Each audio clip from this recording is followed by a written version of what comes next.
तो देखिए हम लोग अपने सोल्यूशन के न्यूमेरिकल के लास्ट वाले सेक्शन में है, मतलब आज ये सोल्यूशन आपका खत्म हो जाएगा चैप्टर, और इसके बाद इसके क्वेश्चन का सीरीज रहेगा जो है आपके यूट्यूब पे, तो आप जो है चैनल पे जाके अच्छे से वो पूरा देख लीजिएगा, ठीक है ना। मतलब उसमें एनसीईआरटी का एक कॉर्नर होगा, मैंने पहले ही बताया है, ठीक ना, और लास्ट ईयर प्रॉब्लम और कुछ चैलेंजिंग प्रॉब्लम का एक पूरा सीरीज रहेगा, तो आपको नो डाउट बहुत फायदा करेगा, ठीक है ना।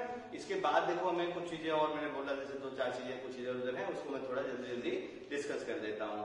तो उसमें से सबसे पहली चीज ये है, देखो मिक्सिबल मिक्सचर ऑफ इमिसिबल लिक्विड। तो मिसिबिलिटी की कंडीशन तुम्हें बहुत अच्छे से पता है, जो मैंने बहुत पहले ही लेक्चर में, दूसरे लेक्चर में शायद आपको बताया था, ठीक है ना। तो जैसे ऑयल और वाटर क्या होते हैं, ये होते हैं इमिसिबल, है ना। ऑयल और वाटर क्या होते हैं, इमिसिबल।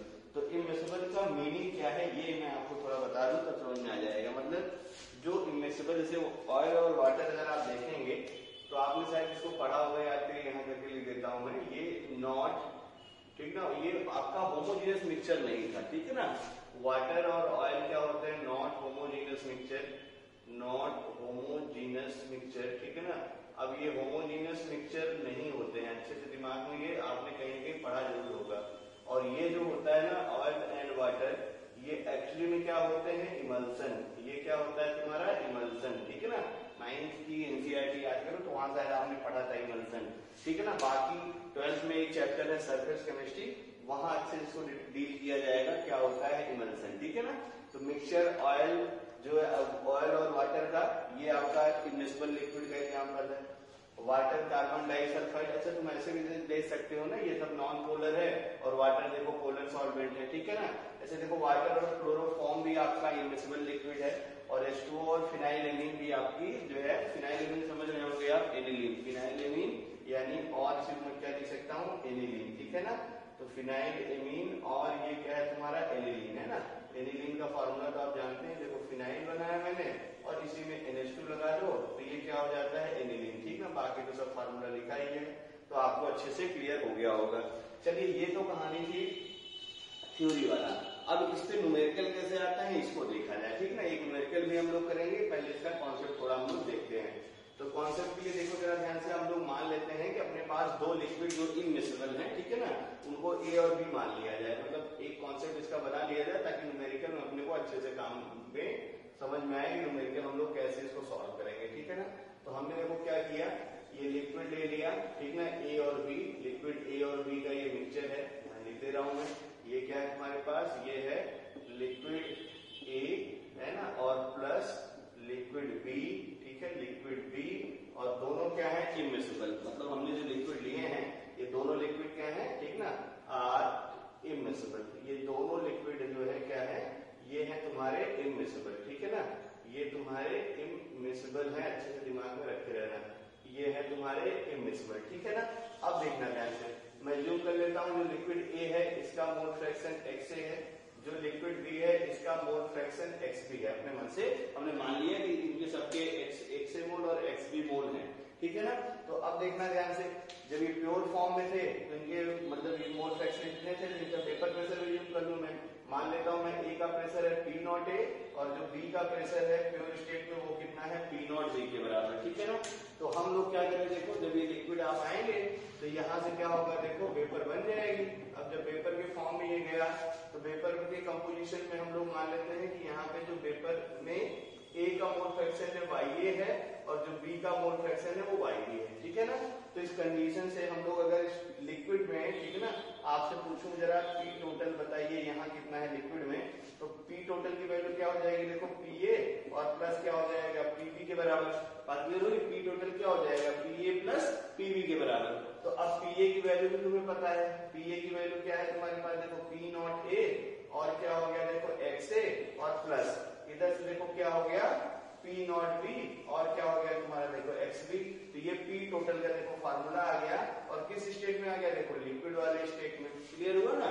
इसके बाद और देखो ध्यान से, आप जो ये मोल फ्रैक्शन हम लोग मान लेते हैं कि मोल फ्रैक्शन तुम्हारा, ठीक ना, XA का ऐसे ही कंटेनर मान लेता हूं मैं, इक्वल टू मान लेता हूं मैं 1, ठीक है ना। और जो मोल फ्रैक्शन B का भी है इसको भी मान लेता हूं मैं 1 थोड़ी देर के लिए। मोल फ्रैक्शन जो A का है उसको भी 1 मान लेता हूं, जो B का मोल फ्रैक्शन है, ठीक है, इसको भी हम लोग मान लेते हैं कि दोनों 1-1 के बराबर है। तो अब देखो जरा ध्यान से, अगर ये दोनों 1-1 बराबर है, अब इमिसिबल लिक्विड है जैसे 1 मोल फ्रैक्शन हो गया, तो अब देखो यहाँ पे XA की वैल्यू 1 पुट कर दी जाए और XB की वैल्यू भी 1 पुट कर दी जाए, तो आप देखो जरा ध्यान से आपको क्या मिल गया, जो P टोटल है वो किसके बराबर आ गया, देखो PA प्लस PB के बराबर, ठीक है ना। तो हमेशा याद रखो कि जो तुम्हारा P टोटल है, P टोटल वो P नॉट ए बल्कि फर्स्ट सॉरी ना XA वैल्यू कर दिया, तो क्या हो गया देखो P नॉट ए और P नॉट बी, ठीक है ना। तो मतलब ऐसा लिक्विड इमिसिबल का जो कंडीशन है, इमिसिबल लिक्विड का कंडीशन देखो क्या होता है, इमिसिबल लिक्विड वो होते हैं जिसका जो P टोटल होता है, जो P टोटल होता है वो उसके प्योर फॉर्म के इंडिविजुअल प्रेशर के सम के बराबर होता है। तो ये है तुम्हारी कंडीशन। तुम्हें अगर कोई क्वेश्चन दे दे और पूछे कि क्या दोनों इमिसिबल लिक्विड है क्या ये, तो ये कंडीशन है जिससे आप चेक कर सकते हैं अगर उनका वेपर प्रेशर दिया रहेगा तब, ठीक है ना। तो आई होप ये आपको बहुत अच्छे से क्लियर हो गया होगा। अब एक चीज और देखना ध्यान से, जो P टोटल है, ठीक ना, यहाँ इसके बाद लिखिएगा, मैं स्टार बना के लिख दे रहा हूँ, जो P टोटल है ध्यान से देखना, P टोटल की जो वैल्यू है ये देखो हमेशा P नॉट ए से तो बड़ी आएगी, ठीक है ना, और P टोटल की वैल्यू जो है हमेशा P नॉट बी से भी बड़ी आएगी भाई, क्योंकि दोनों का सम है ये, तो P total is also greater than P not be, ठीक है ना। तो ये दिमाग में अपना रखे रहिएगा, ठीक है। और फिर देखो ध्यान से, जो बॉइलिंग पॉइंट होगा सोल्यूशन का, ठीक है ना, तो बॉइलिंग पॉइंट अगर मुझे सोल्यूशन का चेक करना है, ध्यान देखना ये सब क्वेश्चन पूछता है, इमिसिबल लिक्विड का अगर सोल्यूशन बनाइए तो क्या होगा, तो जो बॉइलिंग पॉइंट सोल्यूशन होगा, देखो देख जरा ध्यान से, अब वेपर प्रेशर इसका ज्यादा है, तो वेपर प्रेशर ज्यादा है तो यानी बॉइलिंग पॉइंट कम होगा, तो ये किससे कम हो जाएगा, देखो बॉइलिंग पॉइंट ऑफ ए से कम होगा, ठीक ना, एंड बॉइलिंग पॉइंट जो सोल्यूशन का होगा फिर से वो बी के जो बॉइलिंग पॉइंट होंगे उससे भी क्या हो जाएगा, देखो कमी हो जाएगा, बॉइलिंग पॉइंट ऑफ बी के बराबर। तो तुमसे जब पूछता है कि क्वेश्चन में बताइए, ठीक है ना, ये दो लिक्विड आपको दे देगा, उनके वेपर प्रेशर दे देगा और फिर बोलेगा कि बताइए जरा, ठीक है ना, कि आपका जो लिक्विड दिए आपने वो इमिसिबल है कि वो जो है आपके इमिसिबल नहीं है, ठीक है ना। इतनी चीजें हो गई, कुछ चीजें और इससे न्यूमेरिकल लिए बना लिया जाए इमिसिबल लिक्विड के लिए, ठीक है ना। तो अगला एक ये देखो और स्टार बना के इसको नोट कर दिया जाए कि अगर मान लो ये तो बॉइलिंग पॉइंट का कंपेरिजन हो गया, समझ में आ रहा होगा आपको। अगला देख लो ध्यान से, अगर मान लो हम लोग इनके पार्शियल प्रेशर का रेशियो आपसे पूछे, कोई ध्यान से देखना, तो अगर हम लोग पार्शियल प्रेशर का रेशियो पूछें, partial pressure ratio, immiscible liquid के पार्शियल प्रेशर का रेशियो कितना होगा, तो रेशियो तो भाई वही होगा PA और डिवाइडेड बाई देखो PB, वैल्यू क्या होगी देखो P नॉट A और डिवाइडेड बाई क्या हो गया देखो P नॉट B। कोई समस्या नहीं है भाई, है ही मोल फ्रैक्शन, तो कोई दिक्कत ही नहीं है। अब तुम्हें अच्छे से पता है कि जो प्रेशर होगा ये पार्शियल प्रेशर वो मोल के डायरेक्टली प्रोपोर्शनल होता है, तो मोल ऑफ A और डिवाइडेड बाई क्या हो जाएगा देखो मोल ऑफ B के बराबर। अब मोल ऑफ A कैसे निकलेगा, तुम्हें अच्छे से पता है, given weight of A divided by molecular weight of A। ऐसे ही B का कैसे निकलेगा, given weight of B divided by molecular weight of B। तो यहाँ क्या करेंगे, ठीक ना, सारा न्यूमेरिकल की वैल्यू जो भी आपको क्वेश्चन में दिया रहेगा पुट कर देंगे और आंसर आ जाएगा। फिर से समझ लीजिए, इमिसिबल लिक्विड की कंडीशंस क्या होती है कि इमिसिबल लिक्विड वो होते हैं, ठीक है ना, देखो क्या होगा, मोल जो इनके मोल फ्रैक्शन में कोई चेंज तो आएगा नहीं, तो हुआ क्या, P टोटल की वैल्यू P नॉट ए और P नॉट बी के सम के बराबर हो जाए, ठीक है ना। और जो टोटल प्रेशर है, total pressure P not a से भी बड़ा हो और total pressure P not be से भी बड़ा हो, तब तुम समझ जाना कि वो जो लिक्विड का मिक्सचर दे रखा है वो मिक्सचर क्या हो जाएगा तुम्हारा इमिसिबल लिक्विड। एक चीज और देखो ध्यान से, मैंने कुछ क्लास से पहले आपको एक ट्रिक बताई थी कि जो टोटल प्रेशर होता है वो दोनों P नॉट के बीच में लाई करता है आइडियल सोल्यूशन के लिए, ठीक है ना। तो यहाँ पे अगर देखेंगे तो ये हमेशा देखो P टोटल की वैल्यू बड़ी आ रही है, तो मतलब ये सोल्यूशन तुम्हारा नॉन आइडियल ही है, अच्छे से याद रख के रहना ये बात, ठीक है ना। तो ये आपको बहुत अच्छे से क्लियर हो गया होगा। अगला न्यूमेरिकल हम लोग करते हैं, तो देखो हम लोग एक न्यूमेरिकल करते हैं इमिसिबल लिक्विड पे, ध्यान से न्यूमेरिकल को देखिए, ठीक है ना। क्या दे रखा है, 10 ग्राम ऑफ कैपिटल, खुद से ट्राई कर लीजिए, 10 ग्राम ऑफ कैपिटल है, 20 gram of water are mix, और आपको calculate the molar mass of A आपको बताना है, ठीक है ना। तो अब देखना ध्यान से, P टोटल भी दे रखा है, टोटल मिक्सचर भी दे रखा है 72, और टोटल कितना हो गया, ठीक है ना। और आपसे जो है पूछ रखा है कि भाई जरा बताइए इमिसिबल लिक्विड है तो मोलर मास A का कितना होगा, ये अपने को बता देना है, ठीक है ना। तो हम लोग इसको सॉल्व कर लेते हैं ताकि अपना काम जैसे बन जाए। कैसे पता चलेगा, देखो जरा ध्यान से, सबसे पहले देखिए हमें बहुत अच्छे से पता है मोलर मास के लिए लिखा था, याद करिए क्या था, P A divided by P B, है ना, इक्वल टू क्या था तुम्हारा, P not A divided by क्या था, P not B, equal to क्या था, mole of A divided by mole of B. इसमें कोई समस्या नहीं है, तो बहुत अच्छी बात है, ठीक है। आप देखो ध्यान से, क्वेश्चन में आपको पी टोटल दे रखा है, पी टोटल कितना दे रखा है आपको, पी टोटल को पहले फार्मूला लिख लो, पी ए प्लस किसके बराबर, पी बी के बराबर। पी टोटल कितना दे रखा है 72 टॉर, पी बी, अब बी को मान लो वाटर, ठीक ना, बी को हम लोग क्या मान लेते हैं, वाटर, अच्छे से याद रखे रहना, बी को हम लोग क्या मान लेते हैं, वाटर, इससे ताकि आपको गड़बड़ ना होने पाए भाई। तो बी को हम लोग मान लेते हैं, ये क्या है तुम्हारा वाटर है ना, प्रेशर, इसको मान लेते हैं, और ये कितना दे रखा है 24 टॉर के बराबर, ठीक है ना। तो यहाँ से अगर हम लोग पीए निकालेंगे तो पीए यहाँ से कितना हो गया 72 और माइनस कितना हो गया 24, इसको जो है सब्ट्रैक्ट कर तो 12, ये हो जाएगा कितना 8 और ये हो जाएगा कितना तुम्हारा 6 और 2 घंटे का कितना हो जाएगा 48 टॉर। कोई समस्या यहाँ तक तो नहीं हो रही होगी, अब तो कुछ करना ही नहीं है। अब देखो हमें सब पता है ना, तो पीए की वैल्यू किसके बराबर है 48 के बराबर, पी भी तुमने वाटर मान लिया किसके बराबर है 24 के बराबर, मोल ऑफ ए तो given weight divided by molecular weight of A, यही आपको कैलकुलेट करना है। मोल ऑफ वाटर यानी given weight divided by water का मॉलिक्यूलर वेट 18, यहाँ से सॉल्व कर लीजिए तो क्या मॉलिक्यूलर वेट ए निकल नहीं जाएगा क्या, तो मॉलिक्यूलर वेट ए का जब आप सॉल्व करेंगे तो आ जाएगा 4.5 ग्राम पर मोल, ठीक है ना, 4.5 ये क्या हो जाएगा ग्राम पर मोल, ठीक है ना। तो आई होप सबको क्लियर हो गया होगा। अलग से पढ़ने की जरूरत इस क्वेश्चन को इसलिए थी या इसके कॉन्सेप्ट को इसलिए था क्योंकि ये देखो मोल फ्रैक्शन रिडक्शन पे नहीं डिपेंड कर रहा है, ठीक है ना, ये डायरेक्टली मोल के रेशियो के बराबर हो जाता है, ठीक है। चलिए ये तो हो गया जो है इमिसिबिलिटी ऑफ लिक्विड के लिए उसका कॉन्सेप्ट और उसका एक न्यूमेरिकल, ठीक है ना। फिर देखो मैंने शुरुआत में आपको हेनरी लॉ पढ़ाया था, बोले थे कि बोर्ड में कैसे लिखना है, इसको बाद में मैं आपको जल्दी से बता दूंगा। तो बोर्ड की डेफिनेशन ये लिखेंगे जो सॉल्युबिलिटी है गैसेस की लिक्विड में, देखना ध्यान से, solubility of gases in liquid is directly proportional to solubility of gases in liquid is directly proportional to, ठीक ना, mole fraction of gas at equilibrium, mole fraction of gas at equilibrium, ये word याद रखे रहना। Solubility जो होती है gas की लिक्विड में डायरेक्टली प्रोपोर्शनल होती है मोल fraction of gas at equilibrium. अब देखो ये एट इक्विलिब्रियम का मीनिंग क्या है, ठीक ना, दैट इज करके आप इसको ऐसे समझा दीजिएगा तो एग्जामिनर समझ जाएगा। देखो जब भी आपके पास कोई सॉलिड होता है, ठीक ना, अब जो है सॉलिड नहीं बल्कि जब भी आपको ये बताना है हेनरी के लिए, तो जब भी देखो कोई गैस है और गैस को जब हम लोग लिक्विड में मिक्स करते हैं तो तुम्हें पता है गैसेस लिक्विड में डिसॉल्व होती हैं और जो सोल्यूशन बनता है वो सोल्यूशन क्या होता है तुम्हारा लिक्विड सोल्यूशन बनता है ना, याद है आपको। तो अब देखना ध्यान से इस प्रोसेस को, गैसेस की जो लिक्विड में डिसॉल्व होती हैं, इस प्रोसेस को हम लोग बोलते हैं डिसोल्यूशन, इस प्रोसेस को हम लोग क्या बोलते हैं डिसोल्यूशन, ठीक है ना। तो ये देखना गैसेस को लिक्विड में डिसॉल्व करेंगे तो डिसोल्यूशन होगा और डिसोल्यूशन होगा तो क्या होगा एक इक्विलिब्रिया स्टेबल हो जाती है, ठीक ना।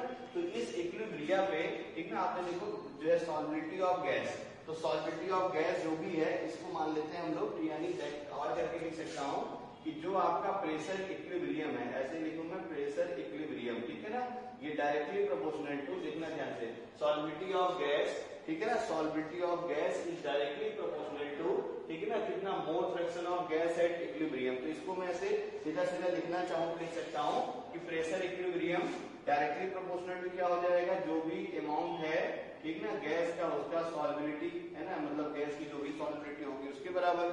अब देखना जो सॉल्युबिलिटी है गैस का प्रेशर इक्विलिब्रियम, ठीक ना, ये डायरेक्टली प्रोपोर्शनल टू सॉल्युबिलिटी हमने मान लिया भाई, मोल फ्रैक्शन वर्ड यूज कर रहा है तो किसके बराबर हो गया, देखो मोल फ्रैक्शन ऑफ गैस के बराबर। अब यहाँ से जब प्रोपोर्शनलिटी का साइन हटाएंगे आप तो प्रेशर इक्विलिब्रियम, ठीक है ना, इक्वल टू देखो क्या हो जाएगा तुम्हारा proportionality constant KH into mole fraction of gas, ठीक है ना। तो प्रेशर इक्विलिब्रियम क्या होता है मोल fraction of gas into Henry law constant. यहाँ पे जो KH है, KH क्या है तुम्हारा हेनरी कांस्टेंट, ठीक है ना। अब देखना ध्यान से कुछ चीजें और इसमें जो है जो आपको स्कूल एग्जाम के लिए और कॉम्पिटिशन के लिए भी इंपॉर्टेंट है। अब इसी प्रेशर इक्विलिब्रियम को हम लोग कैपिटल P से लिखते हैं, तो P इक्वल टू देखो क्या हो जाएगा KH into mole fraction of gas, ठीक है ना। दिमाग में ये आपको फार्मूला छप जाना चाहिए और आई होप ये आपको छप गया होगा। तो देखो इस फार्मूले से इसको मान लेता हूँ मैं इक्वेशन नंबर 1, ठीक है ना। अब हम लोग क्या करते हैं, इसका प्लॉट करते हैं। तो जब इसका हम लोग प्लॉट करेंगे, ठीक ना, या ग्राफ हम लोग हेनरी लॉ का प्लॉट करते हैं, तो ग्राफ देखो कैसा आता है, ठीक ना। ये देखो ग्राफ हो गया इसका ग्राफ आता है लीनियर। यहाँ पे मान लो प्रेशर है और यहाँ मान लो मोल फ्रैक्शन है गैस का, तो ये ग्राफ कैसा आता है, ऐसे लीनियर ग्राफ आना शुरू हो जाएगा, ठीक है ना। तो अब यहाँ देखो जो स्लोप होगा देखो ध्यान से, इस लाइन का जो स्लोप होगा, अब देखो ये किसके बराबर हो जाएगा, के एच के बराबर। ये इसे कंपेयर कर लिया, देखो y इज इक्वल टू क्या होता है, देखो m इंटू एक्स। तो जो स्लोप है वहां पे क्या है तुम्हारा, देखो के एच और x के रिस्पेक्ट में तो है ही, तो स्लोप ऑफ कर्व कितना हो गया तुम्हारा, के एच के बराबर। बात क्लियर हो गई होगी। फिर अब देखो ध्यान से, ठीक है ना, यहाँ से आपसे कंडीशन पूछता है, हेनरी लॉ का कंडीशन बताओ, ठीक ना। तो हेनरी लॉ के लिए कंडीशन नंबर 1, ठीक ना, दिमाग में इसको रखे रहना। पहली कंडीशन ये है, Henry law is applicable when, या condition for application of Henry law, ठीक है ना। कैसे हेडिंग बना लेता हूं मैं, कंडीशन फॉर हेनरी लॉ, तो आपको और अच्छे से क्लियर हो जाएगा, ठीक है ना। तो condition for Henry law, condition for Henry law, ठीक है ना। और इसके रीजन भी आपसे पूछता है, कंडीशन फॉर हेनरी लॉ, ठीक है ना। तो हेनरी लॉ की क्या क्या कंडीशन है, ये देखिए। सबसे पहला कंडीशन यहाँ लिख रहा हूं मैं, कि जो आपका प्रेशर है, ठीक ना, प्रेशर इज लो। प्रेशर क्या होना चाहिए, कम होना चाहिए। प्रेशर जब बहुत ज्यादा नहीं, प्रेशर जो है मतलब प्रेशर लो होना चाहिए, या ऐसे लिख दूं, pressure should not be high, ठीक ना। और करके ऐसे आपसे पूछता है कि pressure should not be high, pressure should, ठीक है ना, नॉट बी हाई, ठीक है ना। मतलब क्या करना है, बहुत ज्यादा प्रेशर नहीं रखना है, प्रेशर को कम रखना है। तो आपसे पूछेगा ऐसा क्यों, प्रेशर कम क्यों रखना चाहिए इसके लिए। तो देखो ये जो ग्राफ है ना, अब देखो ये मोल फ्रैक्शन के डायरेक्टली प्रोपोर्शनल है, और ग्राफ कैसा मिला है, देखो स्ट्रेट लाइन। ग्राफ कैसा मिला है, देखो स्ट्रेट लाइन, ठीक है ना। तो जब आप प्रेशर बढ़ाते चले जाएंगे तो ये ग्राफ का जो स्ट्रेट लाइन नेचर है ये खत्म हो जाएगा। तो अगर ग्राफ का स्ट्रेट लाइन खत्म हो गया तो हेनरी लॉ तुम्हारा वैलिड नहीं हो पाएगा। तो मैं क्या बोल सकता हूँ कि जो कर्व है तुम्हारा बिकॉज जो तुमने कर्व प्लॉट किया है, curve is not straight line. Simple सा एक रीजन है, ये कर्व स्ट्रेट नहीं बल्कि ये जो आपका प्लॉट है स्ट्रेट लाइन नहीं, बल्कि ये तुम्हारा क्या होगा, एक्सपोनेंशियल की तरफ टेंड होना शुरू कर देगा, ठीक है। बिकॉज जो आपका ये प्लॉट है, बिकॉज एट हाई प्रेशर, ऐसे लिख दे रहा हूँ, because at high pressure, because at high pressure, ठीक है ना, because at high pressure curve is not, ठीक है ना, क्या होगा, curve is not straight line. अच्छे से याद रखे रहना, ये हाई प्रेशर पे स्ट्रेट लाइन नहीं रह पाएगा, इसलिए हम लोग प्रेशर को हमेशा कम रखते हैं या प्रेशर को बहुत ज्यादा नहीं रखते हैं। पहली कंडीशन आ गई समझ में, ठीक ना। अब देखना इसकी दूसरी कंडीशन, यहाँ पे आपको दिख रहा होगा, कंडीशन नंबर 2 देखो ध्यान से, ठीक है ना। तो अब प्रेशर के लिए कंडीशन हो गई, तो दूसरी कंडीशन ऑब्वियस सी बात है टेम्परेचर के लिए होगा। तो टेम्परेचर क्या है, temperature should not very low, मतलब बहुत कम टेम्परेचर नहीं होना चाहिए, नहीं तो तब भी गड़बड़ हो जाएगा, ठीक है ना। तो दूसरी कंडीशन देखो क्या है, यहाँ लिख रहा हूं मैं कि temperature should not very low, ठीक है ना, temperature should not very low, ठीक है ना। तो तीसरी कंडीशन क्या है कि टेम्परेचर बहुत कम नहीं होना चाहिए। अब तुमसे पूछेगा इसका रीजन बताओ, टेम्परेचर बहुत कम नहीं होना चाहिए क्यों, तो फिर से इसका रीजन वही है, जैसे ही टेम्परेचर आप, temperature should not, temperature must not, जो भी आप बोलिए, temperature must not very low, ठीक है ना, temperature must not very low, तो बता दिया जाए temperature must not very low, ये ज्यादा अच्छा वर्ड रहेगा, temperature must not very low. क्यों, अगर टेम्परेचर तुमने, ठीक है ना, बस में बहुत कम कर दिया तो क्या हो जाएगा, ये जो प्लॉट है ये फिर से स्ट्रेट लाइन नहीं रह पाएगा, ठीक है। यहाँ लिख दे रहा हूं मैं at very low temperature, because क्या होगा, एट वेरी लो टेम्परेचर क्या होगा, जो कर्व है at very low temperature, curve is, ठीक है ना, कर्व क्या हो जाएगा, curve is not straight line. तो अगर ये स्ट्रेट लाइन फॉलो नहीं करेगा तो हेनरी लॉ वैलिड नहीं हो पाएगा। बात क्लियर हो गई। और तीसरी कंडीशन आपको, दूसरी दो कंडीशन हो गई, तीसरी कंडीशन क्या है, मैंने पहले बताया था कि गैसेस आपस में रिएक्ट नहीं करनी चाहिए, ठीक है, मतलब जो भी आपकी गैसेस हैं वो आपस में उसका रिएक्शन नहीं होना चाहिए, ठीक है ना, तो आपको याद ही होगा, ठीक है ना। तो थर्ड कंडीशन क्या है, देखो गैसेस शुड नॉट रिएक्ट है ना, जो भी आपकी जो है, जब भी हम लोग हेनरी लॉ लगाएं तो इस बात का ध्यान रखें कि वो आपका गैसेस पानी में डिजोल्व करोगे तो आपस में रिएक्शन उसका नहीं होना चाहिए। जैसे लिख दे रहा हूं मैं, gases should not react with each other, ठीक है ना, should not react with each other, अच्छे से याद रखते रहना, react with each other and water. मान लो कई सारी गैस मिला दो, ईच अदर, ठीक है ना, एंड वाटर, ये भी आप याद रखते रहना। तो जैसे आप देखिए ध्यान से, ठीक है ना, एग्जाम्पल के लिए अगर देखो ध्यान से, तो O2 प्लस H2O के लिए, ठीक है ना, बात में हेनरी लॉ तो वैलिड था, हेनरी लॉ इसके लिए क्या है, वैलिड है, हेनरी लॉ इसके लिए क्या है, देखो वैलिड है, ठीक है ना, बट याद करो इनवैलिड फॉर, याद करिए किसके लिए इनवैलिड था, इनवैलिड फॉर NH3 और प्लस वाटर। याद आया ना, क्यों, क्योंकि क्या होगा, आपस में इनका रिएक्शन होगा और प्रोडक्ट बन जाएगा NH4OH, ठीक है ना, इसलिए इसके लिए क्या है, इनवैलिड, और ऑक्सीजन के लिए, नाइट्रोजन के लिए ये क्या होता है, तुम्हारा वैलिड होता है। तो बाकी चीजें हम लोग बहुत पहले भी कर चुके हैं हेनरी लॉ के, आपको न्यूमेरिकल भी मैंने कराया था, ठीक है ना, एक न्यूमेरिकल को और मैं डिस्कस कर देता हूँ। देखो ये वाला न्यूमेरिकल हम लोग देखते हैं, calculate mole of N2 gas dissolve in 10 mole of water if air pressure इतना और इट कंटेन 80% नाइट्रोजन, ये तुम्हें दे रखा है, ठीक है ना। तो अब pH भी दे रखा है, तो तुम्हें अच्छे से पता है कि अगर हेनरी लॉ यहाँ से लगाया जाए तो प्रेशर जो भी होगा इस गैसियस मिक्सचर का, ठीक है ना, यानी प्रेशर जो भी होगा नाइट्रोजन का, नाइट्रोजन की बात चल रही है, तो मोल फ्रैक्शन और क्या हो जाएगा इनटू हेनरी लॉ, तो हेनरी लॉ कांस्टेंट और इनटू क्या हो जाएगा, देखो मोल फ्रैक्शन ऑफ गैस, ये हो गया प्रेशर इनटू। अब ये जो प्रेशर है, यही प्रेशर, भाई गैस मतलब तुम्हारे पास जो गैस है वो कौन सी है, देखो नाइट्रोजन ही है, तो कहीं से अगर हमें, ठीक है ना, अब हमें जो है N2 अगर प्रेशर पता चल जाए नाइट्रोजन का, तो हम लोग मोल फ्रैक्शन गैस का पूछ रखा है, calculate the mole of gas dissolve, तो कितना मोल गैस डिसॉल्व होगा नाइट्रोजन का, ये हम लोग निकाल सकते हैं कैसे, तो KS मोल फ्रैक्शन अगर N2 को लिखोगे तो क्या हो जाएगा, मोल N2 और डिवाइडेड बाई क्या हो जाएगा, मोल N2 और प्लस मोल क्या हो जाएगा, देखो H2O, इसका डेटा दे रखा है 10 और आपसे ये वाला कितना डेटा होगा ये तुमसे पूछ रखा है। तो अब हमें कहीं से भी अगर टोटल प्रेशर पता चल जाए तो हम लोग क्या करेंगे, टोटल प्रेशर की वैल्यू नाइट्रोजन, जो नाइट्रोजन का प्रेशर है, ठीक ना, नाइट्रोजन का प्रेशर अगर मुझे पता चल जाए कि कितना है इस पूरे कंटेनर में, तो वैल्यू रख देंगे, काम बन जाएगा। अब तुम बहुत अच्छे से जानते हो डाल्टन पार्शियल प्रेशर लॉ से, ठीक ना, आपको अच्छे से पता है कि डाल्टन लॉ के अकॉर्डिंग ध्यान देखना, डाल्टन लॉ के अकॉर्डिंग क्या होता है, partial pressure of any component क्या होता है, मोल fraction of that component into क्या होता है, देखो P टोटल। अब क्वेश्चन पढ़ो तुम्हें समझ आ जाएगा। देखो वो जो कंटेनर था उसमें 80% नाइट्रोजन है, जो कंटेनर था उसमें कितना है, 80% नाइट्रोजन है, और टोटल प्रेशर देखो कितना है, 5 atm, तो ये तो तुम्हें दे ही रखा है। अगर मुझे पार्शियल प्रेशर नाइट्रोजन का बताना है, दैट इज करके यहाँ से अगर मैं पार्शियल प्रेशर नाइट्रोजन लिखना चाहूँ तो ये देखो मोल फ्रैक्शन किसका, देखो नाइट्रोजन का, और इनटू क्या हो जाएगा, P टोटल, है ना, तो P टोटल भी आपको दे रखा है, सब कुछ दे रखा है, तो P टोटल की वैल्यू कितनी दे रखी है, P टोटल तुम्हें दे रखा है, देखो 5 atm, है ना, मोल फ्रैक्शन नाइट्रोजन दे रखा है 80%, अब 80% मतलब कितना होता है 0.8, अब इसको मल्टीप्लाई कर दो तो प्रेशर नाइट्रोजन कितना आ गया बोलो, ठीक ना, ये देखो कितना आ गया 4 atm के बराबर। अब तो समस्या का समाधान हो चुका है आपकी।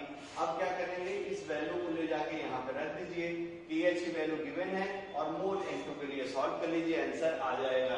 अच्छा क्वेश्चन था, ठीक ना, ये दिमाग में छाप लेना, खूब पूछता है एग्जाम में, स्कूल के एग्जाम में और बोर्ड के एग्जाम में, ठीक है ना। तो यहाँ से N2 निकालेंगे, यहाँ ले जाके रख देंगे, सॉल्व कर लेंगे, आंसर आ जाएगा।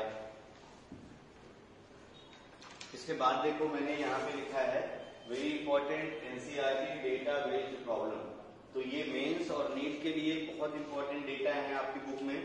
तो आपकी अगर नजर गई हो तो बहुत अच्छी बात है, नजर नहीं गई है तो प्लीज एक बार आप इसको देख लीजिए अच्छे से और एक बार एनसीईआरटी जरूर पढ़िए। इस लेवल की एनसीईआरटी आपसे पूछता है मेंस में वो, ठीक है ना। तो आप बोलते हो एनसीईआरटी से आता है, तो एनसीईआरटी से कैसे आता है उसको तो वो तो पकड़ो ना कैसे आता है। जैसे देखो पहले तुम्हें एक अच्छा सा डेटा मिलेगा कि जो कमर्शियल ब्लीचिंग पाउडर सोल्यूशन है, ठीक है ना, उसमें हमेशा याद रखो कि 3.62 मास परसेंटेज यानी weight by weight percentage sodium hypochlorite होता है पानी में। मतलब हमेशा याद रखो कि सोडियम, अगर आप कमर्शियल ब्लीचिंग पाउडर ले लो तो कमर्शियल ब्लीचिंग पाउडर जो सोल्यूशन है उसमें क्या होता है 3.62% मास होता है सोडियम हाइपोक्लोराइड का। अब तुमसे देखो जैसे बोलेगा कि कमर्शियल ब्लीचिंग पाउडर है, ठीक है ना, उसमें जो है बताइए सोडियम हाइपोक्लोराइड का परसेंटेज कितना है बताइए। तो ये आप जब तक ये लाइन याद नहीं रहेगी तब तक आप बता ही नहीं सकते हैं। तो कैसे याद रखेंगे, सोडियम हाइपोक्लोराइड का परसेंटेज वाटर में कितना होता है 3.62 mass percentage, 3.62 mass percentage sodium hypochlorite in water. याद हो गया होगा, बस इसे ही ये लर्न कर लेना है। दूसरा जो डेटा है वो है तुम्हारा पीपीएम में, ठीक है। तो कंसंट्रेशन टर्म बहुत अच्छे से आपको, ठीक है, एक सीरीज पूरी मिल जाएगी 11th वाले चैप्टर में, ठीक है ना। और यहाँ भी मैं बाद में अपलोड कर दूंगा इस चैप्टर में। इसमें एक वर्ड मिलता है तुम्हें ट्रेस, ठीक है ना। मतलब क्या होता है, आपसे पीपीएम हम तब लगाते हैं जब सोल्यूट जो प्रेजेंट है ना वो बहुत, मतलब ट्रेस मतलब क्या होता है, नेग्लिजिबल अमाउंट है, स्मॉल अमाउंट। जब भी सोल्यूट बहुत ही स्मॉल अमाउंट में रहता है तभी हम लोग पीपीएम कंसंट्रेशन लगाते हैं। ये बात तो जानते ही होंगे आप, ठीक है। लेकिन ये जो बात मैंने लिखी है ये सबसे इंपॉर्टेंट है, इसी पे इंपॉर्टेंट लिख दिया जाए तो very very very important point ये है कि 1 लीटर सी वाटर, तुमसे बोले 2 लीटर सी वाटर का मास बताओ। अब 2 लीटर सी वाटर का मास तुम बता पाओगे क्या? नहीं बता पाओगे जब तक तुम्हें ये नहीं पता कि 1 लीटर सी वाटर का मास कितना होता है। तो पहला डेटा ये याद रखिए, एनसीईआरटी में है ये लाइन, आप पढ़िएगा पीपी मॉडल, ठीक है ना। 1 लीटर सी वाटर का मास कितना हो गया 1030 ग्राम। तो 2 लीटर का कितना हो गया, मल्टीप्लाई कर देंगे। लेकिन अगर ये नहीं पता है तो फिर नहीं बता सकते आप। इसके बाद देखो 1 लीटर सी वाटर में ऑक्सीजन कितनी होती है, तो 5.8 ppm, अच्छे से याद रखते रहिएगा। 1 लीटर सी वाटर में कितना आपका ऑक्सीजन होता है, तो 5.8 ppm, ठीक ना। कितना होता है 1 लीटर में, 5.8 ppm ऑक्सीजन होती है 1 लीटर सी वाटर में। ये दोनों डेटा अपने आप में बहुत अच्छी लाइन है एनसीईआरटी की, ये दिमाग में छप जाना चाहिए। 1 लीटर सी वाटर का मास कितना होता है 10, याद रखो 1030 ग्राम। नंबर मोबाइल नंबर जैसा याद कर लो, सी वाटर का मोबाइल नंबर कितना है 1030 सी वाटर का मोबाइल नंबर कितना 1030, यानी इतना वेट हो गया। कितना ऑक्सीजन खाता है, तो 5.8, 1030 और 5.8 ग्राम जो है आपका पीपीएम ऑक्सीजन प्रेजेंट रहता है, कोई दिक्कत नहीं हो रही होगी। ये डेटा बेस है, अगर आपको ये डेटा याद है तो आंसर आएगा, अदरवाइज आंसर आपसे नहीं आएगा। इसके बाद देखिए मैं आपको ढेर सारे एनसीईआरटी के बुक के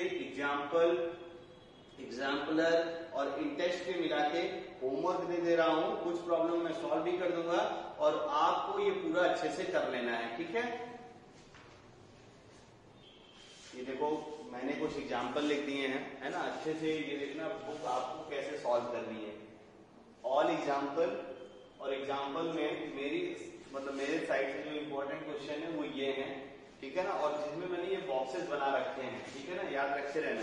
ये जैसे क्वेश्चन ये वाला है 2.5 है एग्जाम्पल का, 2.21 है एग्जाम्पल का, 2.13 है एग्जाम्पल का।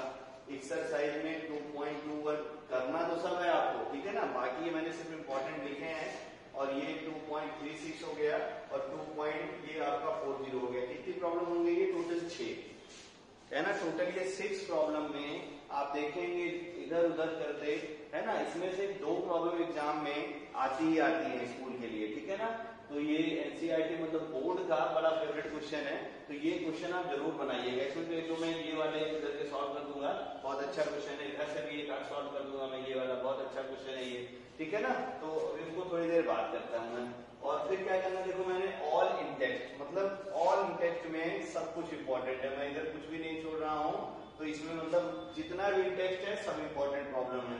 और जितना भी एग्जाम्पलर है ना, यहाँ में लिख दे रहा हूँ, जितने भी अपने एग्जाम्पलर हैं, एग्जाम्पलर वाले क्वेश्चन, ये सब भी क्या है तुम्हारे इंपॉर्टेंट है। तो एक भी ना तो एग्जाम्पलर छोड़ना है और ना ही आपको एक भी इंडेक्स छोड़ना है। ये इंपॉर्टेंट मैंने इसलिए लिख दिया है कि पहली बार तो पूरा बुक आप सॉल्व कर लीजिए, लेकिन जब दोबारा इस चैप्टर को पढ़िएगा तो इतने प्रॉब्लम बना लीजिए, आपके सारे कॉन्सेप्ट रिवाइज हो जाएंगे। तो आई होप ये आप करेंगे, ठीक है ना। और अपना जो है एक कॉपी नोट्स में जो भी है उस नोट्स में ही इस क्वेश्चन को सॉल्व करिएगा, ठीक है ना। सारे क्वेश्चन लिखने की जरूरत नहीं है, बस आप ऐसे नंबर डाल के एनसीईआरटी एग्जाम्पल ये नंबर करके पूरे क्वेश्चन को आप अच्छे से सॉल्व कर लीजिए, तब आप आपको लगेगा हाँ यार ये चैप्टर अपना तैयार हो गया, ठीक है ना। और जो है इसके बाद में एक दो क्वेश्चन जरा करके आपको दिखा देता हूँ। जैसे एग्जांपल नंबर 2.12, देखो मैं भी बुक लेके आया हूँ, ठीक है ना। तो इस बुक से ही हम लोग मतलब पूरी केमिस्ट्री आप जान ही रहे हैं, चारों किताब केमिस्ट्री की आ जाए तो एटलीस्ट आपको बहुत अच्छे से पता है ना, कि मेंस में नंबर लाना बहुत आसान है। बस आपको एनसीईआरटी अच्छे से आनी चाहिए, ठीक है ना। और बाकी एडवांस लेवल के लिए हम लोग पढ़ाई कर ही रहे हैं, बस दिमाग को अच्छे से इम्प्रूव करते रहिए, कैसे क्वेश्चन को अटेम्प्ट करना है, ठीक है। तो मैं कुछ क्वेश्चन को सॉल्व कर देता हूँ। जैसे ये देखिए सबसे पहला वाला जो क्वेश्चन है जो बोल रहा था 2.12 करके दिखा देता हूँ तुम्हें मैं, ठीक है ना। तो ये देखो 2.12 बल्कि है 2.12, ठीक है ना। इस प्रॉब्लम को जरा सॉल्व किया जाए।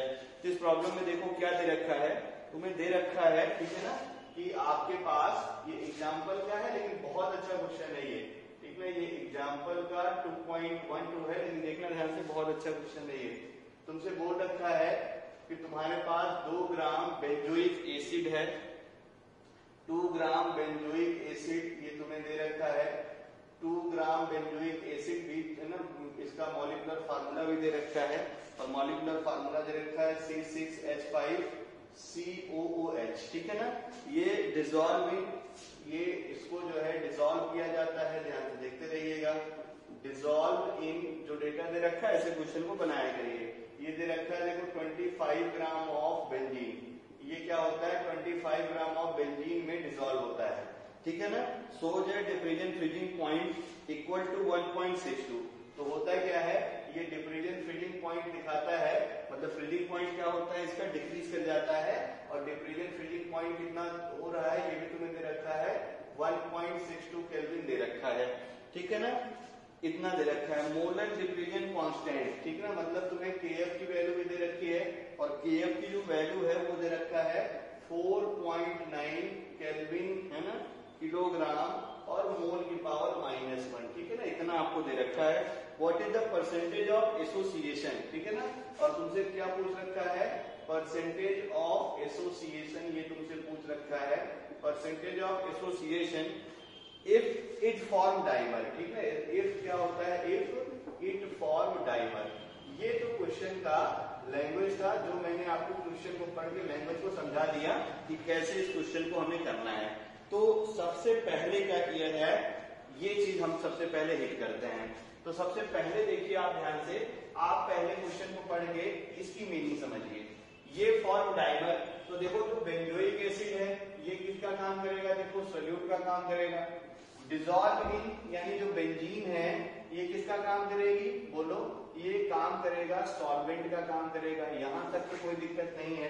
तो 2 ग्राम बेंजीन यानी इतना सोल्यूट डिसॉल्व होकर इसमें क्या हो रहा है, देखो परसेंटेज एसोसिएशन बता रहा है, जबकि ये डाइमर बना रहा है। तो डाइमर के लिए रिएक्शन आनी चाहिए आपको कई बार बताया मैंने, C6H5COOH।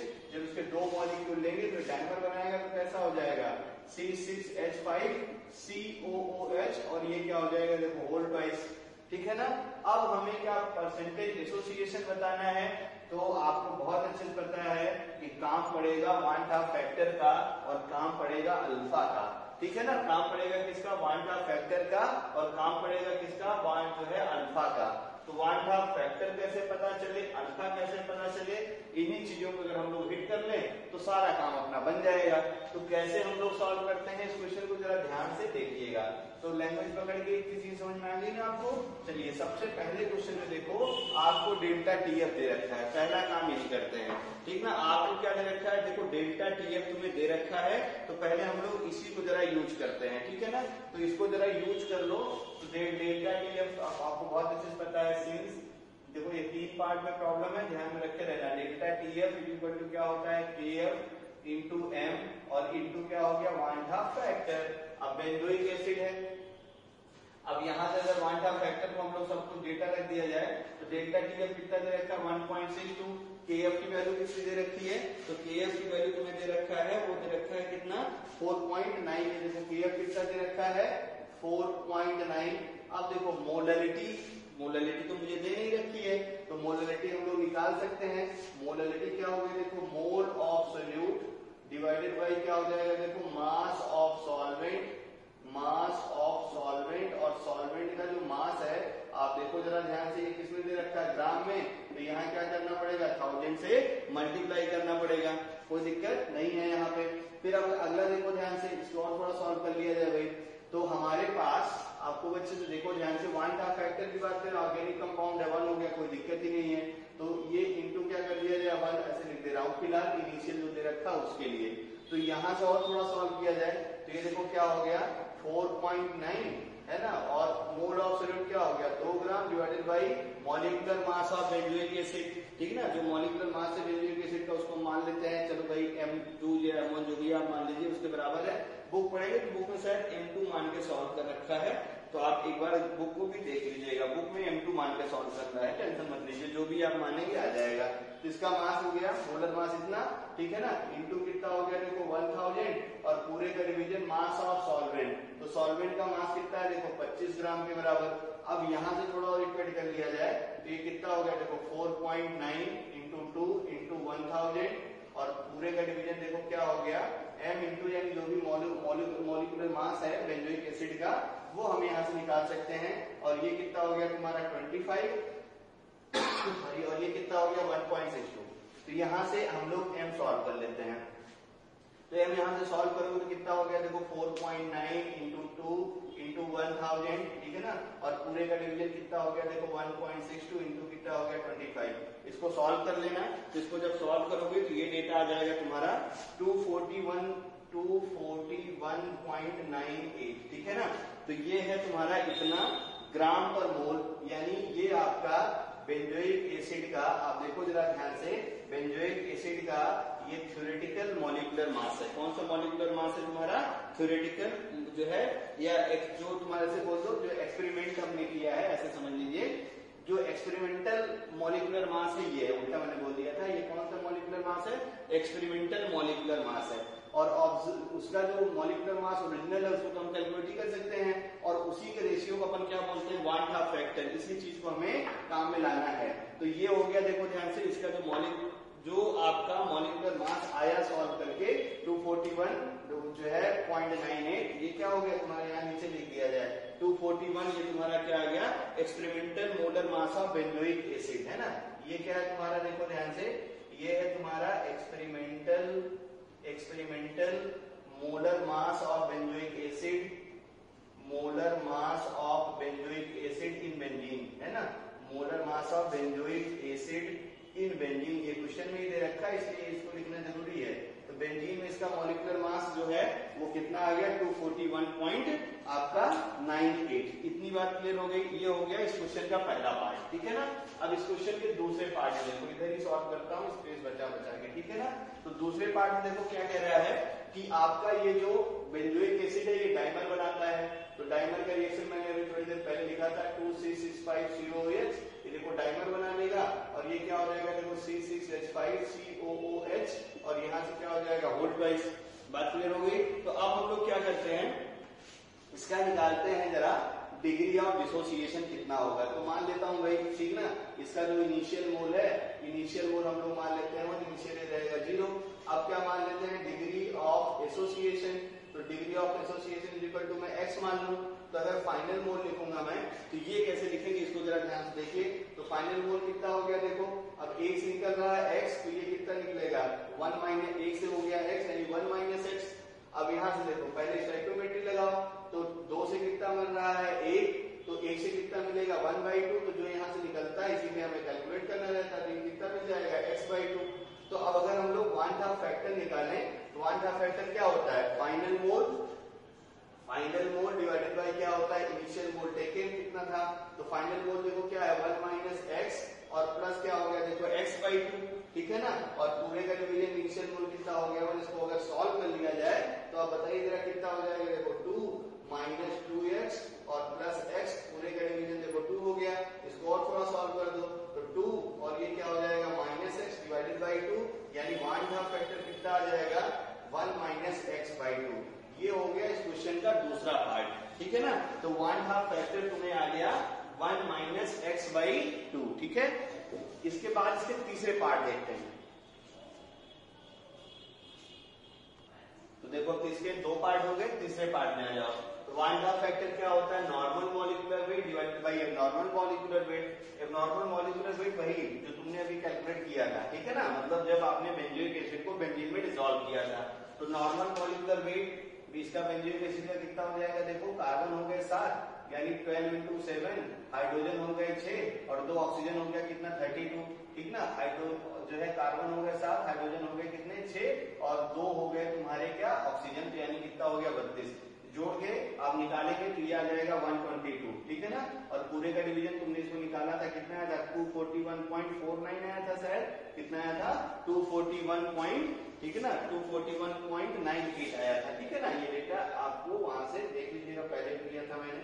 तो 122 और डिवाइडेड बाई क्या हो गया? 241.98। ये क्या आ गया तुम्हारा? One Hoff factor. ये क्या आ गया तुम्हारा? One Hoff factor. देखो हमें ये पढ़ रहे ना, क्वेश्चन पढ़ के पहले पता चल गया था। वन हाफ फैक्टर पता चल जाए तो डिग्री ऑफ फ्रीडम निकालना अपने लिए बाएं हाथ का खेल होगा। तो अब देखो जरा ध्यान से, ये इक्वेशन को कंपेयर कर देता हूं मैं। इन इक्वेशन का कोई नाम रख देना। इसको मान लो ये पहले बनाया था आपने, इसको 1 मान लो, और इसको आपने बाद बनाया, इसको 2 मान लो। तो अब हम लोग क्या करते हैं? फ्रॉम 1 and 2, ठीक है, फ्रॉम 1 and 2। बहुत अच्छा क्वेश्चन था ये। देखो 122 डिवाइडेड बाई कितना हो गया? 241.98 इक्वल टू क्या हो गया? देखो 1 माइनस एक्स बाई 2, ठीक है ना। इसको थोड़ा इक्वेट किया जाए तो minus x by 2 is equal to, देखो कितना हो गया? 122 डिवाइडेड बाई 241.98 माइनस 1, ठीक है। इसको इधर कर दिया। अब देखो इसको थोड़ा इक्वेट किया जाए, माइनस को प्लस कर दिया जाए। ये देखो क्या हो जाएगा? एक्स बाई 2 और ये 1 माइनस कितना हो जाएगा? 122 डिवाइडेड बाई कितना हो गया? 241.98। इसको सॉल्व कर लिया जाए तो x बाई 2 इक्वल टू, देखो कितना हो गया? 241.98 माइनस 122 है ना, और डिवाइडेड बाई कितना हो गया? देखो 241.98। अब यहाँ से x को आप जब सॉल्व करेंगे तो x को आप सॉल्व कर लीजिएगा, ये आ जाएगा तुम्हारा, ठीक है ना, ये तुम्हारा आ जाएगा 0.992 कर लेना, मल्टीप्लाई 0. ठीक है ना, 0.992 कितना आ जाएगा? 0.992। ये आपका x की वैल्यू आ जाएगी। अब तुमसे क्या पूछ रखा है? Percentage association. तो परसेंटेज एसोसिएशन अगर तुमसे पूछ रखा है तो परसेंटेज एसोसिएशन कितना हो जाएगा? इसको 100 से मल्टीप्लाई कर दो। जब 100 से मल्टीप्लाई कर दो कितना आ जाएगा? 99.2%। अपने आप में ये एक बहुत अच्छा प्रॉब्लम है, ठीक है ना, समझ में आ गया होगा। और जरूर जब भी क्वेश्चन पढ़िए तो क्वेश्चन में कोई ऐसी टेक्निक जरूर सोचिए जिससे अपना आंसर आए। तो हमने देखो लैंग्वेज से पढ़ के ये क्लियर किया था कि पहले मुझे वन हाफ फैक्टर पता चले। वन हाफ फैक्टर पता करने उससे पहले से ही देखो एक्सपेरिमेंटल डेटा आपको दे रखा था कि जब इसको इसमें डिसॉल्व किया डिफरेंशियल फीलिंग पॉइंट इतना हो गया, तो उसने एक्सपेरिमेंट करके ये चेक कर लिया था। तो हम लोग क्या करते थे भाई, जरा जो अपना एबनॉर्मल मॉलिक्यूलर वेट है, ठीक है ना, उसको हम लोग गिवन डेटा से कैलकुलेट कर लेते हैं। नॉर्मल मॉलिक्यूलर वेट हमें पता ही रहेगा, उसको कैलकुलेट कर लेंगे और नॉर्मल एबनॉर्मल में डिवाइड कर दो, वन हाफ फैक्टर पता चल जाता है। फिर क्वेश्चन में क्या दे रखा है? डिग्री ऑफ एसोसिएशन बताइए, तो डिग्री ऑफ एसोसिएशन यहाँ से सॉल्व कर लेंगे, आंसर आ जाएगा। बात क्लियर हो गई? चलिए ये थे आपके बहुत अच्छा प्रॉब्लम। एक प्रॉब्लम और डिस्कस करता हूं मैं। अब देखो ये क्वेश्चन नंबर एग्जांपल का 2.13। तो 2.13 में देखो ध्यान से आपको दे रखा है 0.6 मिलीलीटर। जो क्वेश्चन में दे रखा है उसको लिखो। 0.6 मिलीलीटर क्या दे रखा है? देखो एसिटिक एसिड हैविंग डेंसिटी, इसका डेंसिटी दे रखा है और डेंसिटी इसकी कितनी है? देखो 1.06 ग्राम पर मिलीलीटर। चलिए बहुत अच्छी बात है। डिसॉल्व इन 1 लीटर वाटर, ये जो है आपका, इसको डिसॉल्व किया गया, इसको लिख लिया जाए भाई डिसॉल्व इन, ठीक ना, ये देखो दे रखा है 1 लीटर वाटर। ध्यान से सब सुनते रहना। अब the diffusion freezing point observe, जब ये करता है तो डिफ्यूजन फ्रीजिंग पॉइंट ऑब्जर्व होता है डेल्टा टीएफ। कितना ऑब्जर्व होता है? तो इसने ऑब्जर्व किया है, ठीक है ना, 0.0205 डिग्री सेल्सियस। चलिए no problem. Calculate the van't Hoff factor, है ना, calculate the van't Hoff factor and dissociation constant. चलिए क्वेश्चन में दे रखा है कि वन हाफ फैक्टर और डिसोसिएशन कांस्टेंट कितना होगा, ये अपने को बताना है, ठीक है। तो अब हम लोग कैसे करेंगे इसकी जरा ध्यान से देखिए। अच्छा देखो एसिटिक एसिड का ठीक है ना, डिसॉल्व इन वाटर अगर हो रखा है तो डेल्टा टीएफ, यानी अपने कोई डेटा का भी काम पड़ेगा तो शायद आपको याद हो, क्वेश्चन में दिया नहीं है लेकिन दिया रहेगा कहीं ना कहीं। टीएफ दे रखा है वाटर का कितना होता है 1.86, पहले भी आपको पता होगा। टीएफ कितना होता है तुम्हारा डेल्टा टीएफ, ये हम लोग यहाँ से निकाल लेते हैं। तो केएफ की वैल्यू का हमें काम पड़ेगा, तो केएफ कितना है तुम्हारा 1.86, आपको अच्छे से पता है, यूनिट भी आपको पता है इसकी केल्विन किलोग्राम, और क्या होता है मोल की पावर -1। ये वाटर का केएफ तो फिक्स ही होता है, इसलिए ये केएफ दिया रहेगा, टेंशन मत लीजिए आप, ठीक है ना।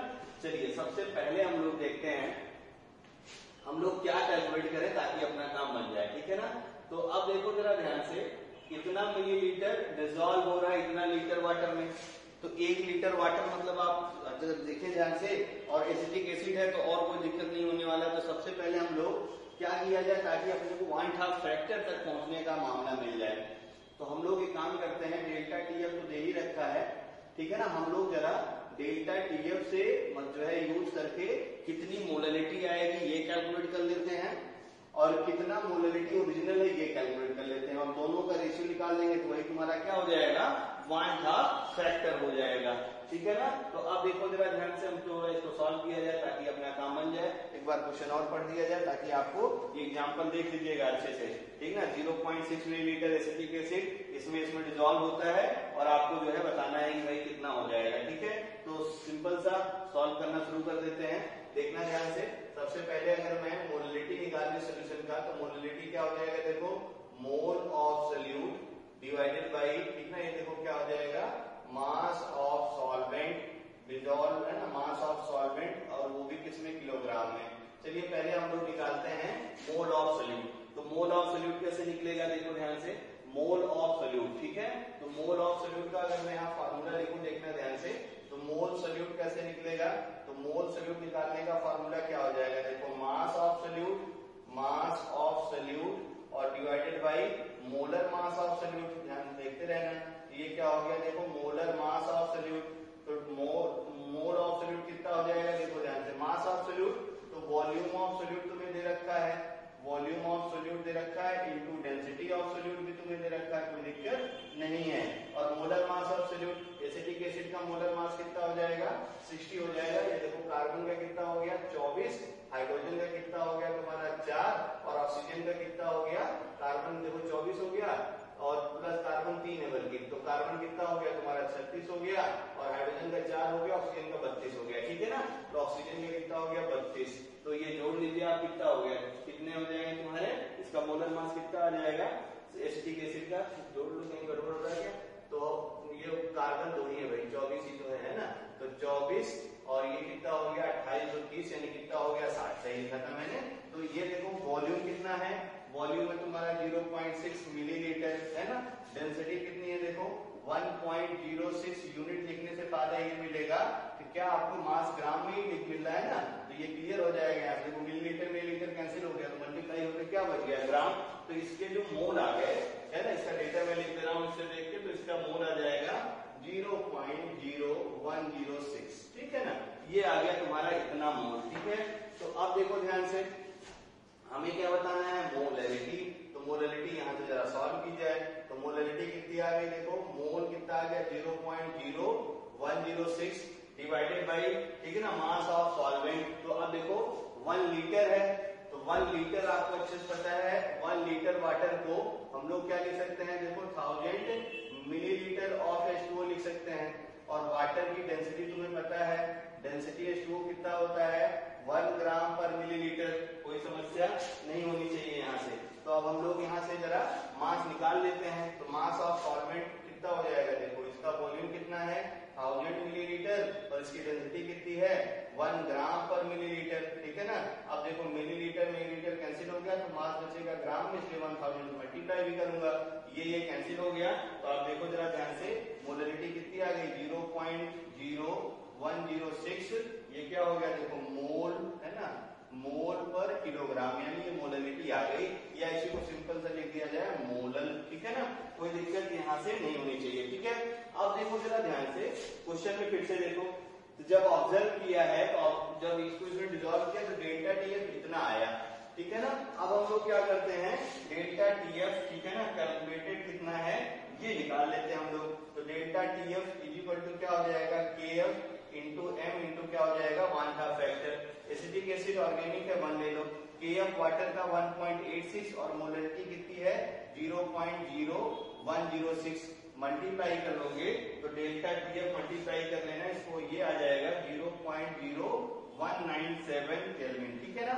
तो अब देखो ध्यान से 1/2 फैक्टर होता क्या है, तो 1/2 फैक्टर तुम अच्छे जानते हो है ना, फ्रीजिंग ऑब्जर्व कॉलीगेटिव प्रॉपर्टी ऐसे लिख दिया जाए, ये क्या होता है देखो ऑब्जर्व सीपी और डिवाइडेड बाई थ्योरेटिकल सीपी, ठीक ना। डिवाइडेड बाई क्या होता है कैलकुलेटेड या थ्योरेटिकल जो भी बोलिए, कैलकुलेटेड है ना, कैलकुलेटेड कॉलीगेटिव प्रॉपर्टी।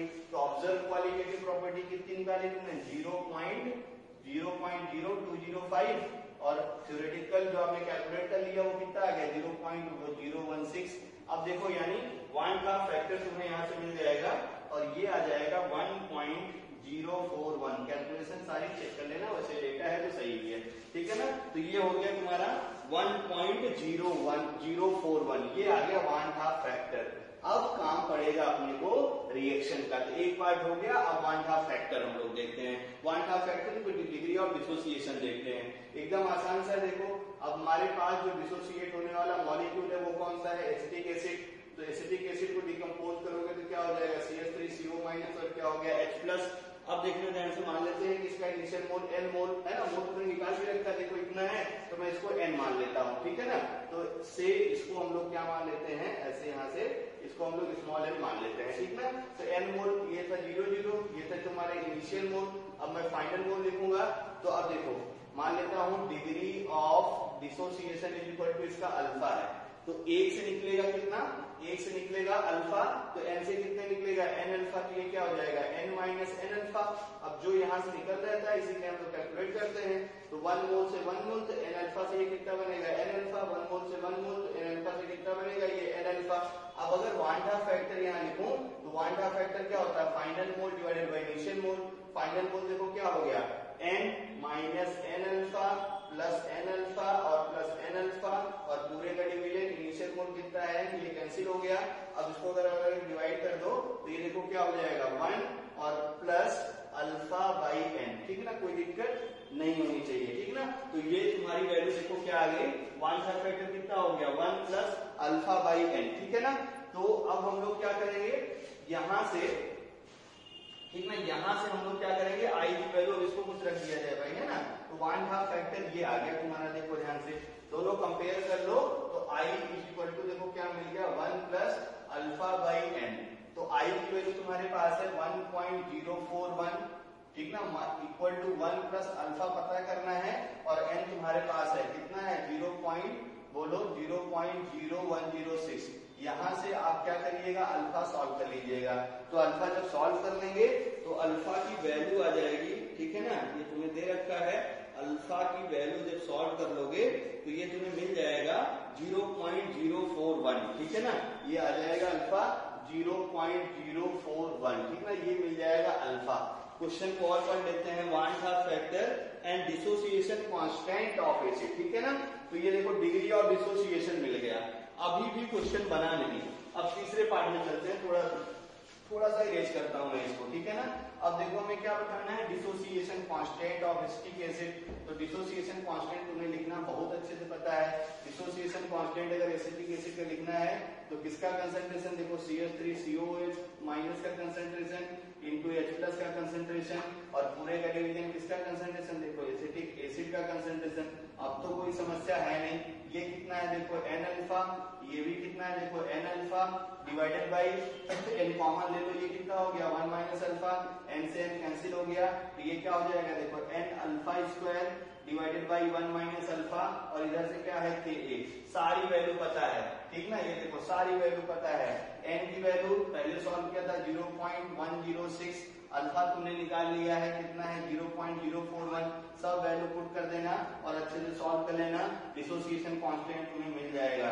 तो Ka की जो वैल्यू है आप कर लेना घर में, आंसर आ जाएगा 1.86 इंटू, ठीक है ना, 10 टू पावर -5, ठीक है ना। बहुत अच्छा प्रॉब्लम था, आई होप ये भी आपको बहुत अच्छे से क्लियर हो गया होगा।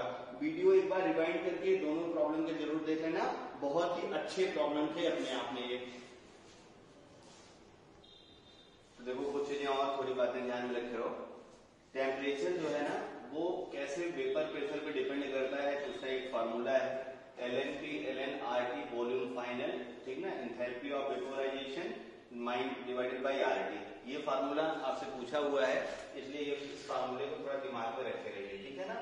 तो ये भी वेपर प्रेशर कैलकुलेट करने का एक फार्मूला है। बाकी दूसरा आप देखो क्लैसियस क्लैपेरॉन इक्वेशन पहले ही मैंने बताया था।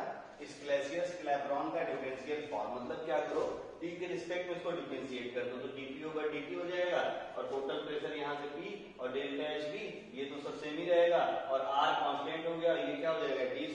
तो डिफरेंशियल फॉर्म हो गया तुम्हारा क्लैसियस क्लैपेरॉन का। फिर अगला है तुम्हारा लॉज ऑफ ऑस्मोटिक प्रेशर, ठीक है ना। लॉज ऑफ ऑस्मोटिक प्रेशर क्या है, इसको थोड़ा अलग से हम लोग देख लेते हैं। तो जो वान हाफ है ना, वान हाफ ने क्या किया था, ये वान हाफ ने एनालाइज किया था। लॉ ऑफ ऑस्मोटिक प्रेशर किसने दिया था, तो सिंपल था, आप याद करिए कि वान हाफ ने, किसने दिया था, वान हाफ ने, ठीक है ना। तो वान हाफ ने देखो क्या एनालाइज किया था कि जो आपका आइडियल गैसेस होती है, मतलब जो तुम्हारा आइडियल गैसेस होता है, ठीक ना, आइडियल गैसेस और आइडियल सोल्यूशन में बहुत ज्यादा सिमिलरिटी होती है, ठीक ना। आइडियल सोल्यूशन है क्वाइट सिमिलर प्रॉपर्टी, इन दोनों के पास क्या होता है। वान हाफ ने क्या ऑब्जर्व किया, पहले ये देखना, वान हाफ ऑब्जर्व दैट, ठीक है ना, कि जो आइडियल गैसेस है जो आइडियल सोल्यूशन है दोनों के पास है क्वाइट सिमिलर प्रॉपर्टी। क्या होता है, क्वाइट सिमिलर प्रॉपर्टी, ठीक है ना। तो सबके पास क्या होती है, इनके पास प्रॉपर्टीज सेम होती है, ठीक ना, क्वाइट सिमिलर प्रॉपर्टीज। तो इसने क्या किया, इस प्रॉपर्टीज सिमिलर होने की वजह से, ठीक ना, इसने क्या किया कि जो बॉयल्स जो है लॉ है और जो चार्ल्स लॉ आपने आइडियल गैस के लिए पढ़ा था उसके केस में इसने क्या किया था, हेंस, ठीक है ना, ही रिप्लेस्ड, क्या करता है ध्यान से, ही रिप्लेस्ड प्रेशर, याद रखे रहो, replaced pressure by osmotic pressure, अच्छे से याद रखे रहना, रिप्लेस्ड बाई ऑस्मोटिक प्रेशर। किसमें रिप्लेस होगा ये, इन बॉयल्स लॉ, ठीक है ना। तो बॉयल्स लॉ में क्या करेगा कि प्रेशर को रिप्लेस करेगा ऑस्मोटिक प्रेशर से एंड, ठीक है ना, volume by osmotic pressure in, बोलो किसमें, चार्ल्स लॉ में। तो ये जब दोनों को रिप्लेस कर देगा तो अब देखो ध्यान से आपको मिलेगा क्या, दो लॉ मिल जाएंगे, एक मिल जाएगा वान हाफ बॉयल्स लॉ और एक क्या मिल जाएगा, वान हाफ चार्ल्स लॉ। तो फर्स्ट लॉ हम लोग रीडिंग बना लेते हैं, देखना, वान हाफ बॉयल्स लॉ। तो वान हाफ बॉयल्स लॉ क्या है ये जरा ध्यान से देखा जाए। तो वान हाफ बॉयल्स लॉ की हम लोग बात करते हैं। तो अब देखो जहां पे प्रेशर था वहां पे क्या करना है तुम्हें, वहां पे तुम्हें लगा देना है ऑस्मोटिक प्रेशर। तो पाई इनवर्सली प्रोपोर्शनल टू, देखो क्या था तुम्हारा वॉल्यूम।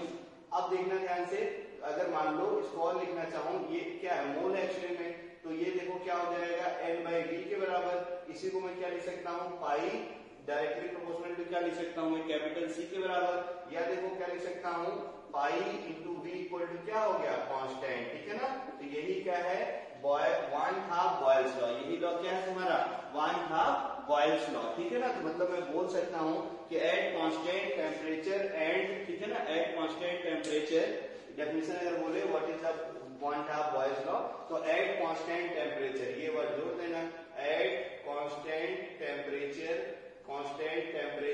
एंड मोल भी कर दिया जाए, at constant temperature and mole osmotic pressure capital P directly inversely proportional to volume of the solution. Clear हो गया ना। अभी देखो मोल को क्या करना है, कांस्टेंट करना है, तो ये हम लोग जो है डायरेक्ट C लिख देते हैं, 1/3 को हम लोग डायरेक्ट C लिख देते हैं। तो क्या हो गया, देखो at constant temperature osmotic pressure is inversely proportional to the volume of solution. तो फर्स्ट लॉ आपको ये समझ में आ गया होगा। सेकेंड हम लोग देखते हैं, ठीक ना, वान हाफ चार्ल्स लॉ, ठीक ना, वान हाफ और कौन सा लॉ देखो, चार्ल्स लॉ, वान हाफ चार्ल्स लॉ। तो वान हाफ चार्ल्स लॉ क्या है, इसको देख लिया जाए।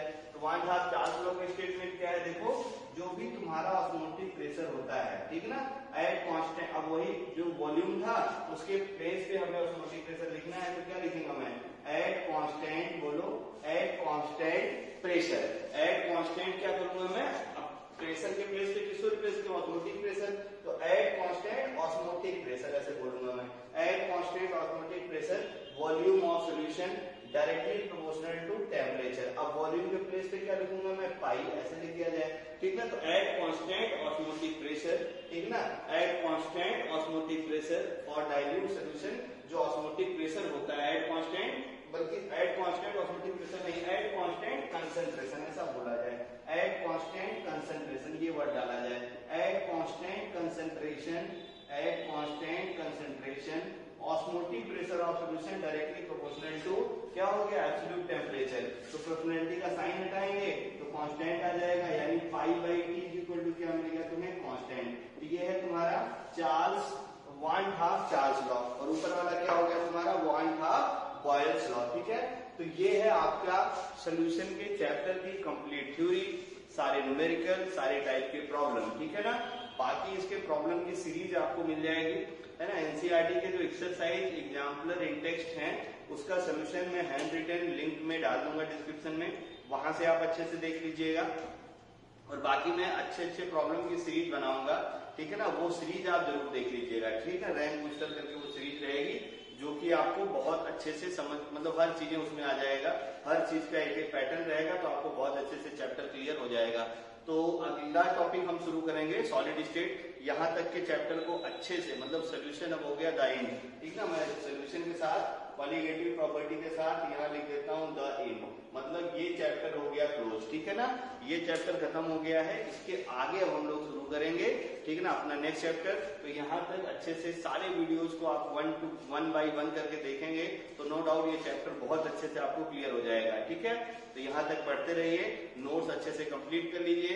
एनसीईआरटी के जो एक्सरसाइज एग्जाम्पलर जो भी बुक है आपके पास, जो भी स्टडी मटेरियल है, प्लीज उससे क्वेश्चन आप सॉल्व करते रहिए।